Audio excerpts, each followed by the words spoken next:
I did not scream, and I did not drop the casserole dish balanced in my hands. I stood frozen on the flagstone path behind the tall cedar fence, listening to my daughter-in-law tell someone that once the house was in her name, I would be somebody else's problem to manage. Let me be clear, I was not supposed to be there yet. My son Daniel had asked me to come early and slide the sweet potato casserole into the second oven before the rest of the family arrived for Sunday dinner, and the side gate had been left unlatched, so I let myself through instead of ringing the bell like a stranger at my own son's house. But halfway across the patio, I heard Vanessa's voice drifting out through the kitchen window, sharp and businesslike, the voice she used with contractors and caterers, not with family. Once the deed transfer goes through, she was saying, he becomes a line item, not a person. We stop treating this like a favor to your father and start treating it like an asset we manage. I waited to hear my son laugh it off, to hear him say, that's not how we're going to talk about Dad. Instead, I heard him exhale, long and tired, and say, I know. Just give me a few more weeks to get used to the idea. The casserole dish trembled in my hands, but I did not let it fall. Something inside me went very still and very cold, the way it used to when a supplier tried to slip a bad clause into a contract and thought I wouldn't catch it. I turned around, walked back through the gate exactly the way I had come, and let myself out onto the sidewalk where my old truck was parked.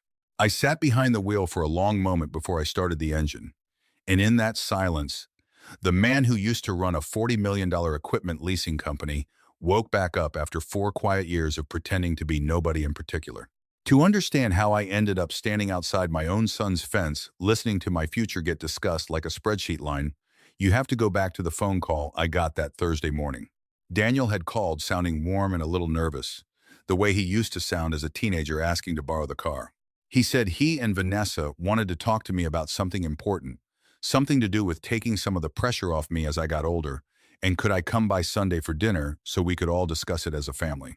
I remember feeling a small, foolish flicker of hope that my son wanted to include me in something real. Since my wife Carol passed 3 winters ago, Daniel had gotten into the habit of calling every couple of weeks out of what I assumed was obligation more than affection, and any invitation felt like a kindness I hadn't earned. I told him of course I'd come, and I even offered to bring dessert, and he said that would be great, Dad, and then almost as an afterthought mentioned that Vanessa had some paperwork she wanted to walk me through, nothing serious, just some estate planning stuff to make things easier down the road. I should have heard the word easier for what it was. Instead, I spent that Saturday baking, actually humming while I did it, looking forward to an evening with my son and his wife and their 2 kids like it was the best thing that had happened to me in months. I drove the 40 minutes to their neighborhood, past the wide lawns and the brick colonials that all looked like they'd been built from the same set of proud blueprints, and I thought, not for the first time, about the fact that I was the one who had put the down payment on that house 6 years ago as a wedding gift, back when Daniel was just starting out at his firm, and every dollar mattered. I never told him what that gift had cost me, because Carol and I agreed a long time ago that we didn't want our son measuring his worth against our bank account. We wanted him to build something of his own, even if the ground under it had our fingerprints on it. That silence, that quiet generosity, was the very reason I was standing outside his fence that Sunday afternoon, invisible enough to overhear the truth. Once I was back in my own kitchen that night, I didn't eat the dinner I'd planned to share with my family. I sat at my small table with a legal pad and started writing the same way I used to before a difficult negotiation, laying out everything I knew and everything I didn't. What I knew was this: Vanessa worked as a paralegal at a mid-sized estate law firm downtown, sharp, organized, and, I now understood, entirely capable of drafting documents that would look reasonable to anyone who didn't read carefully. What I didn't know was what exactly they were planning to hand me across that dinner table, dressed up as help. I thought about calling Daniel right then and demanding an explanation, but a lifetime of negotiating had taught me that the person who reveals what they know first usually loses the room. Instead, I called the one person on earth who had earned my complete trust over 30 years of business dealings, my old friend and attorney, Harold Pruitt. Harold had helped me structure the sale of my equipment leasing company 9 years earlier, the sale that let Carol and I retire comfortably and quietly, well outside anything Daniel had ever asked about or seemed curious to know. I told Harold I needed to see him first thing Monday morning, and something in my voice must have carried the weight of it because he didn't ask a single question. He just said, My office, 8 o'clock, and hung up. Harold's office smelled like it always had. Old leather and stronger coffee than any doctor would recommend for a man his age. And when I sat down across from his desk and told him what I'd overheard, he set down his pen and just looked at me for a moment without saying anything. Then he asked me to repeat exactly what Vanessa had said, word for word, as close as I could remember it. Once the deed transfer goes through, he becomes a line item, not a person. Harold wrote it down and underlined it twice. He told me that language like that, deed transfer, line item, asset we manage, didn't sound like casual dinner conversation. It sounded like someone who had already been drafting documents. He asked whether I had signed anything recently, any paperwork Daniel or Vanessa might have brought by, anything at all, even something that seemed unimportant at the time. And that's when I remembered the folder. 6 weeks earlier, Daniel had stopped by my house on a Tuesday evening with a stack of papers, telling me his accountant recommended we get some basic paperwork squared away now that I was getting older. Just standard stuff, power of attorney for finances, in case anything ever happened. Nothing that would change day to day. I remembered sitting at my kitchen table while he flipped through pages quickly, pointing at yellow tabs where he needed my signature, telling me not to worry about the legal language because his accountant had already reviewed everything. I remembered how tired I was that night, how my hip had been bothering me, how I just wanted him to leave so I could sit down, and how I signed where he pointed because he was my son, and I trusted him the way you trust your own hand to catch you when you stumble. When I told Harold this, his face changed. He asked if I still had a copy of what I signed, and I said Daniel had taken the originals with him for his accountant, but yes. I had a photocopy stuffed in the bottom drawer of my desk because some old habit from my working years told me to always keep a copy of anything with my signature on it. Harold told me to go home immediately and get it and bring it straight back. I sat in Harold's office that afternoon while he read through 11 pages of dense legal language with the kind of focused silence I hadn't seen from him since we closed the sale of my company. When he finally looked up, his expression was one I will never forget, a mixture of anger and something close to grief on my behalf. He told me that what I had signed was not a simple financial power of attorney. Buried in the fine print was a durable power of attorney combined with language authorizing the transfer of real property, specifically my house, the one Carol and I had lived in for 31 years, the one that was fully paid off and worth considerably more than Daniel or Vanessa apparently realized. Harold explained that the document gave Daniel the legal authority to sell or transfer my home without my further consent, provided a licensed physician certified that I was, in the document's language, unable to manage my own affairs with reasonable judgment. I asked him what that meant in plain terms, and Harold set the papers down very gently, the way you'd set down something you didn't want to break further. He said it meant that all they needed now was a doctor willing to sign off on a diagnosis, and they would have full legal authority to sell the house out from under me, and there would be very little I could do to stop it after the fact. I did not cry in Harold's office, though I wanted to. Instead, something in my chest hardened into the same cold clarity I used to feel, walking into a boardroom knowing I held better cards than the other side realized. I asked Harold what our options were, and he told me the honest truth, that revoking the power of attorney was simple enough on paper. A single, signed and notarized document would do it. But the moment we filed it, Daniel's attorney or Vanessa's firm would likely be notified through routine channels, and whatever they were planning would either accelerate or go further underground, where we couldn't see it coming. Harold believed, and I agreed, that the smarter path was patience. We needed to know the full shape of the plan before we dismantled it, because a wounded animal that knows it's cornered does more damage than one that doesn't yet realize the trap has already been sprung on the person setting it. Over the following 2 weeks, I went back to playing the role I had apparently already been cast in without my knowledge, the sweet, slightly forgetful widower who called his son a little too often and needed reminding about doctor's appointments.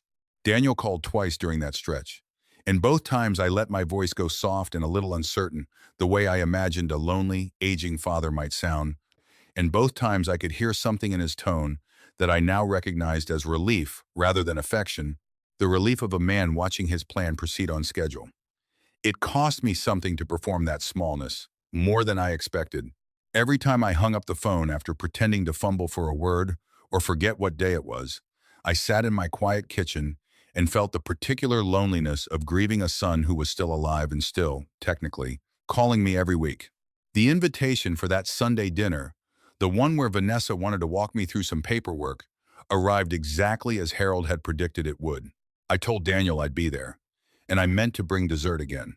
Because some habits of love don't turn off just because you've discovered you're being managed rather than loved. But this time, tucked into the inside pocket of my jacket, I carried a small digital recorder Harold had given me, the kind small enough to slip into a shirt pocket and forget was there. And in my other pocket, folded into quarters, I carried the photocopy of the power of attorney with 3 lines highlighted in yellow. I arrived at 5, same as always, and let myself in through the front door this time. No side gates, no invisible entrances. Daniel greeted me at the door with a hug that felt genuinely warm, and for one disorienting moment, I let myself wonder if I had misheard everything. If some innocent explanation existed for a phrase like line item, not a person. The children ran up to hug my legs, my granddaughter Emily talking a mile a minute about her school project, and I felt the old ache of love pull at me even as the cold, careful part of my mind stayed exactly where Harold had trained it to stay, watching, cataloging, waiting. Vanessa came in from the kitchen, wiping her hands on a dish towel, kissed my cheek, and told me dinner would be ready in 20 minutes. And did I mind if we talked business first?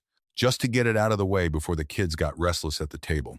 We sat in Daniel's small home office, the same room I realized, where he must have first discussed the plan with Vanessa, the room whose window opened onto the patio where I had once stood frozen with a casserole dish in my hands, though of course that had happened at a different house entirely, and I let the strange echo of it settle into me as one more piece of proof that some rooms simply exist for people to reveal who they really are. Vanessa slid a folder across the desk toward me, professional, tabbed, the kind of presentation she probably gave to actual clients. She explained, in a calm and reasonable voice, that as I got older it made sense to simplify things, and that she drafted paperwork that would establish a family trust, moving my house and my modest savings into the trust for tax efficiency, and to avoid the hassle of probate down the road. She said Daniel would serve as trustee, which was, she assured me, purely a formality. Purely for convenience, nothing would really change day to day. I let my hands tremble slightly as I opened the folder, playing the part I had rehearsed in my kitchen for 2 weeks. A tired old man grateful that his children were thinking ahead for him. I asked a few soft, uncertain questions, the kind that wouldn't alarm anyone. What happens to the house if I want to sell it myself someday? What happens if I disagree with a decision Daniel makes as trustee? Vanessa answered smoothly, too smoothly, explaining that once the trust was established, decisions about the property would rest with the trustee to avoid, in her words, unnecessary complications from emotional decision-making. I asked, very quietly, whether the doctor's letter Daniel had mentioned needing for the earlier paperwork was still something they needed, and I watched Vanessa's eyes flick toward Daniel for just a fraction of a second before she said, smoothly again, that a wellness evaluation was standard practice for trusts like this one. Purely routine, nothing to worry about. In my jacket pocket, the recorder kept running, capturing every reasonable, poisonous word. Daniel spoke up then, and his voice had the same practiced gentleness I remembered from childhood arguments. He was trying to win without seeming like he was arguing.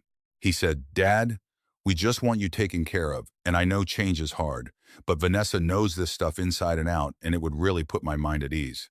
I looked at my son, this grown man I had taught to ride a bike on the very street outside, and I felt the last small ember of doubt go out completely.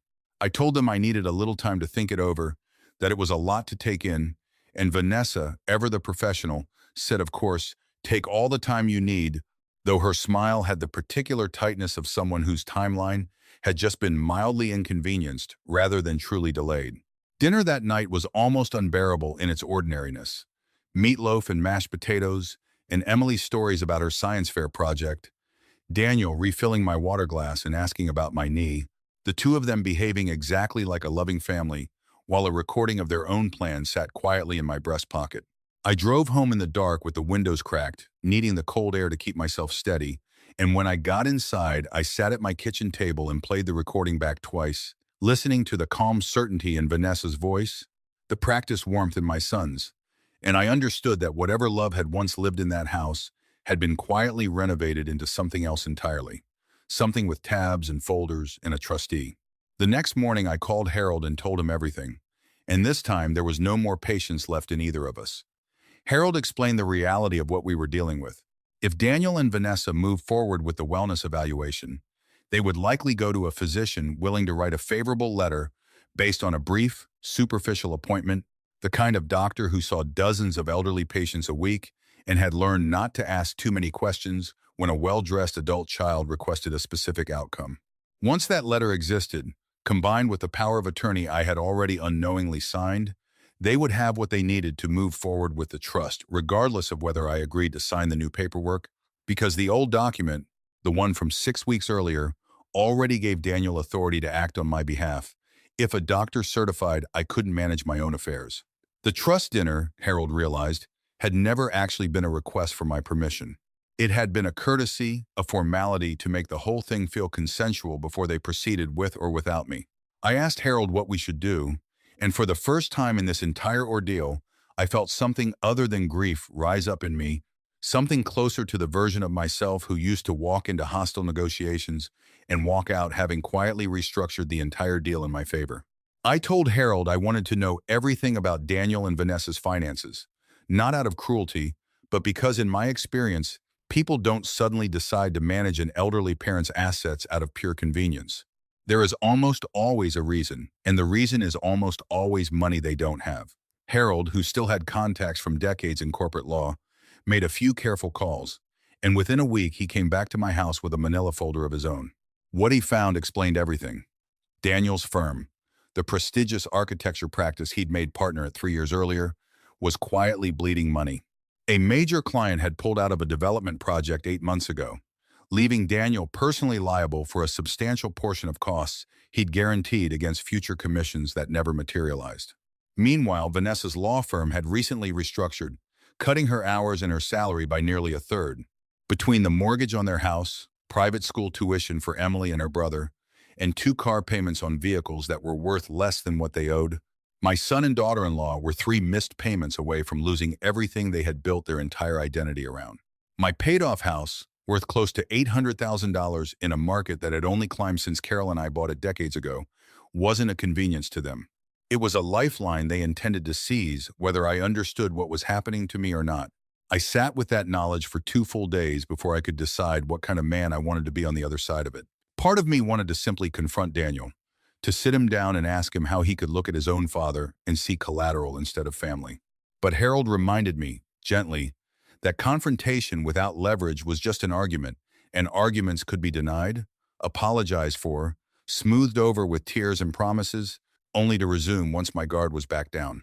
I had built an entire career on understanding that real change required structural leverage, not just moral outrage, and I decided I would apply that same discipline here, however much it cost my heart to do it.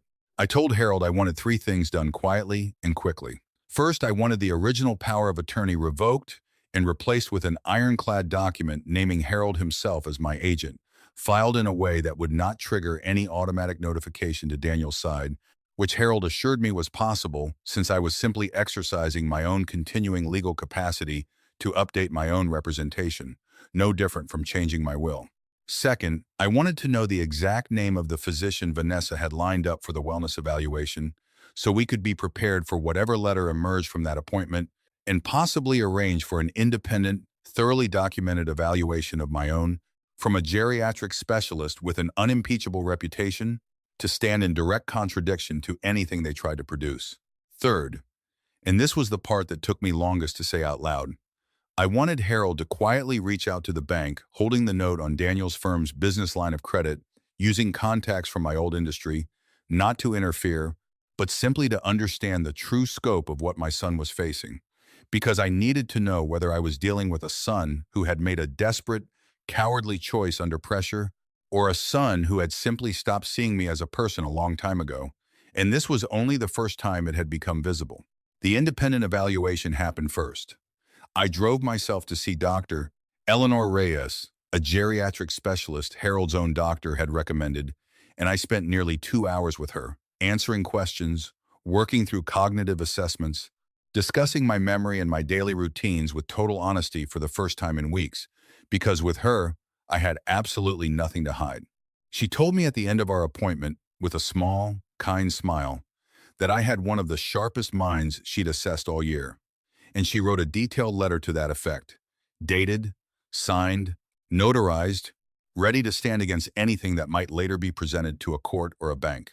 2 weeks later, Daniel called to tell me that Vanessa had scheduled an appointment for me the following Tuesday with a doctor. Foster, someone she described as a wonderful, patient doctor who specialized in working with older patients, and could I make sure to bring my insurance card and a list of my current medications? I agreed, my voice carrying the same soft compliance I had practiced for weeks now, and after I hung up, I called Harold and told him it was time. I went to that appointment exactly as requested. Dr. Foster's office was in a strip mall clinic I had never heard of. Nothing like the calm, thorough practice where Dr. Reyes worked. The appointment lasted 11 minutes. Doctor Foster asked me to count backward from 100 by sevens, asked me what year it was and who the president was, asked me to draw a clock, and I answered every question with slow, deliberate hesitation, letting silences stretch just a beat too long, letting my hands shake just slightly as I drew the clock, watching him nod along and check boxes on a form without ever once looking up to actually see me as a person. I understood, watching him work, exactly what kind of doctor he was and exactly what kind of letter he had already decided to write before I walked through his door. 3 days later, Harold received, through channels he still won't fully explain to me, a copy of the letter Dr. Foster had submitted, stating that in his professional opinion I showed signs of mild cognitive impairment, warranting oversight of financial decision-making. Harold placed that letter side by side on his desk with Dr. Reyes' thorough 2-hour evaluation and told me it was time to decide how I wanted this to end. I told him I wanted to see my son face to face, not in his home, not in Harold's office, but somewhere public, somewhere he couldn't raise his voice or perform outrage without an audience noticing. Harold arranged for all three of us, Daniel, Vanessa, and myself, to meet at a quiet restaurant downtown the following Saturday evening, under the pretense that I had decided to sign the trust paperwork and wanted to do it somewhere nice to celebrate. I could hear the relief in Daniel's voice when I called to confirm, and it was, even then, a strange and terrible thing to hear relief in my son's voice at the prospect of taking my home away from me. I arrived first and asked for a corner table, requesting Harold be seated separately, out of sight, near the entrance, with the folder we had prepared. Daniel and Vanessa arrived a few minutes later, dressed for a celebration. Vanessa's smile wide and satisfied, already, I suspected, mentally spending money that wasn't hers. We made small talk. Daniel asked about my knee again, and I let the evening unfold exactly as they expected it to, right up until the waiter cleared our appetizer plates and Vanessa reached into her bag for the folder of paperwork, sliding it toward me with a pen already uncapped. I did not pick up the pen. Instead, I reached into my jacket and set the small recorder on the table between us, and I pressed play. My own voice, along with theirs, filled the space between our plates. Vanessa's words from that office 6 weeks earlier, playing clearly over the restaurant's quiet background music. Once the deed transfer goes through, he becomes a line item, not a person. I watched the color drain from both their faces in real time. Daniel started to speak, some reflexive denial forming on his lips, but I held up a hand and let the recording continue, through the part where he'd told her he just needed a few more weeks to get used to the idea, and I watched my son realize, in front of his own wife, that he had never actually disagreed with what she wanted to do to me, only with how quickly it was happening. When the recording ended, I set a second document on the table, the letter from Dr. Reyes, and beside it, a copy of Dr. Foster's letter that Harold had obtained, and I explained, in a voice that did not shake at all, that I had already filed a new power of attorney naming Harold as my agent, effective and recorded weeks earlier, which meant the old document they had planned to use against me no longer existed in any legally meaningful sense. I told them that I was aware of the situation at Daniel's firm, aware of the shortfall on Vanessa's income, aware, in fact, of nearly every account and liability they held, because Harold and I had spent the past 3 weeks understanding exactly how deep the desperation ran before deciding what to do about it. Vanessa's composure cracked first, her voice rising as she accused me of spying on them, of twisting an ordinary family conversation into something sinister, and I let her finish before I answered, quietly, that I hadn't twisted a single word. I had only played back the ones she'd already said herself. Daniel didn't defend her. He sat there staring at the folder on the table, at the letter certifying my full mental competence, and when he finally spoke, his voice was small in a way I hadn't heard since he was a boy afraid of a thunderstorm. He asked me what I was going to do. I told him the truth. I told him I was not going to sign anything that took my home or my independence away from me. Not that night, not ever. And that I had also, that very week, made a decision about my will, one I felt he should hear directly from me rather than discover later through Harold's office. I told him that Carol and I had built our modest, comfortable life through decades of honest work, and that while I still loved him, I would no longer place my future in the hands of people who had already decided, in writing and on tape, that I was an asset to be managed rather than a father to be honored. I told him the house would remain mine for as long as I lived, and that upon my death, it would go not to him and Vanessa, but into a scholarship fund I intended to establish for first-generation college students studying architecture and law, the two fields, I noted quietly, that his own family had built its false prosperity pretending to master with integrity. Vanessa stood up so fast her chair scraped loudly against the floor, drawing the attention of nearby tables, and she said something about lawyers, about how this wasn't over, and I simply looked at her and said that she, of all people, understood better than most exactly how thoroughly documented and legally sound my position now was, and that she was welcome to spend whatever money she had left pursuing it. She didn't have an answer for that. Daniel reached toward my sleeve the way he used to reach for my hand crossing a busy street when he was small, and asked, quietly, desperately, if there was any way to fix this. I told him the truth, that I didn't know, that trust wasn't something you could rebuild with a single conversation in a restaurant, that it would take longer than either of us wanted it to, if it happened at all, but that the door wasn't locked, only closed, and it would open again only through years of him actually showing me who he wanted to be, not telling me. I paid for the meal myself before I left, a strange, small, final act of dignity, and I walked out into the cool evening air alone, leaving my son and his wife sitting in stunned silence at a table, meant for a celebration that would never happen the way they'd planned it. The months that followed were quiet in a way my life hadn't been in years. Daniel called twice in the first few weeks, short, awkward conversations where neither of us quite knew what to say, and then the call stopped altogether for a long stretch, which hurt more than I expected it to, even after everything. Vanessa filed nothing. In the end, perhaps understanding on some level that a courtroom would only expose more of what she'd rather stay hidden. Harold told me, through his own careful channels, that Daniel's firm eventually settled its liability with the client who had pulled out at significant personal cost, and that Daniel had taken a demotion to keep his job rather than lose it entirely, humbled in a way I imagine he never expected to be at 41 years old. It was Emily, of all people, who brought us back together, calling me one Saturday morning on her own from her mother's old cell phone, asking, in the plain, unguarded way that only a 9-year-old can manage, why I never came to dinner anymore, and whether I still loved her even if I didn't love her mom and dad right now. I drove over that same afternoon, and Daniel answered the door, looking older than I remembered, thinner around the face, and we stood there for a long moment before he simply said, "I'm sorry, Dad," in a voice that finally sounded like it meant it rather than needed it to be believed. We are not the family we were before that Sunday. I stood frozen behind the fence with a casserole dish in my hands, and I don't know that we ever will be again, not fully. But Daniel comes by now most weekends, sometimes with the kids, sometimes alone, and we've started doing something we never did much of when he was growing up, busy with his own ambitions. We talk, really talk, about what happened, about the fear that made him go along with something he knew was wrong, about the father he wishes he'd been braver in defending against his own wife's desperation.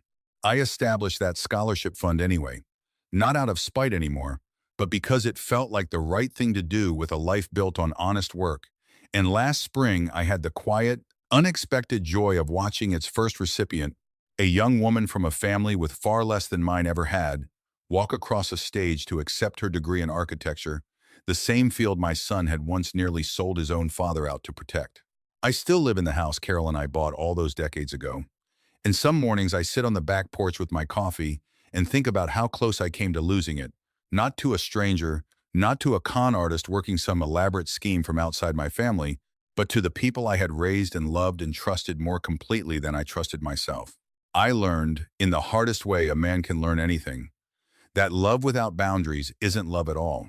It's just an open door for anyone determined enough to walk through it and take what they want. Real family, the kind worth protecting and worth forgiving, shows itself not in how loudly it says I love you, but in how it treats you when it thinks you're too weak to notice what it's really doing. If you have ever had to protect yourself from the very people who were supposed to protect you, I hope you know you are not alone. And I hope, like me, you find your way to standing on the other side of it with your dignity. And eventually, if you're fortunate, your family still intact.